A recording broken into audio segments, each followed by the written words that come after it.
দৃষ্টান্তটি কি? বলে ইয়া আইয়ুহান নাসু যুরিবা মাসালুন ফাসতামিউ লাহু ইন্নাল্লাযীনা তাদউনা মিন দুনিল্লাহি লা ইয়াখলুকু যুবাবা। আল্লাহু আকবার বলেন।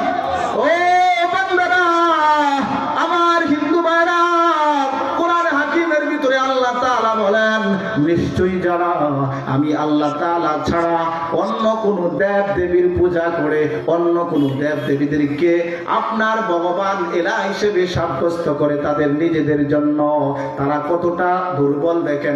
লা ইয়াখলুকু যুবাবা। আপনি বর্তমান সময়ের কথাই বলেন, হিন্দু ভাইদের মহা একটা বড় দেবী মা, তার নাম হলো দুর্গা। আছে না নাই বলেন? দুর্গা, এত বিশাল বড় দুর্গা, যার হাত হলো 10টা। হাত কয়টা?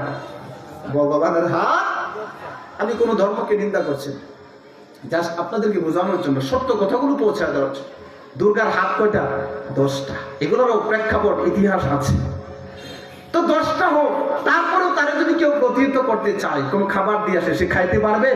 কেউ যদি দুর্গার উপরে আক্রমণ করে, সরস্বতীর উপরে আক্রমণ করে, কেউ কি ফেরাইতে পারবে? তারা রদ করতে পারবে না। আপনি দেখেন সারা পৃথিবীময়, বিশেষ করে ভারত উপমহাদেশে যে সমস্ত সনাতন ধর্ম অবলম্বী ভাইয়েরা মূর্তি পূজা করছে, তাদের নিন্দার ব্যাপারে এটা গর্হিত কাজ, তারাও স্বীকার করে। অনেক বদ্ধ ফ্যামিলির শ্রেণীর হিন্দুরাও এটা স্বীকার করে। আল্লাহ বলেন যে দেখেন, আমি আল্লাহ তাআলা ছাড়া যেই সমস্ত দেবদেবীদের পূজা করে, এখন তো আবার সিস্টেমটা পাল্টায় গেছে। হিন্দুরা শুধু পূজা করে এমন না, মুসলমানরাও পূজা করে। ঠিক কিনা বলেন? কেমনে মুসলমানরা পূজা করে? হিন্দুরা পূজা করে মায়ের পূজা, মুসলমানরা করে বাবার পূজা। কিসের পূজা?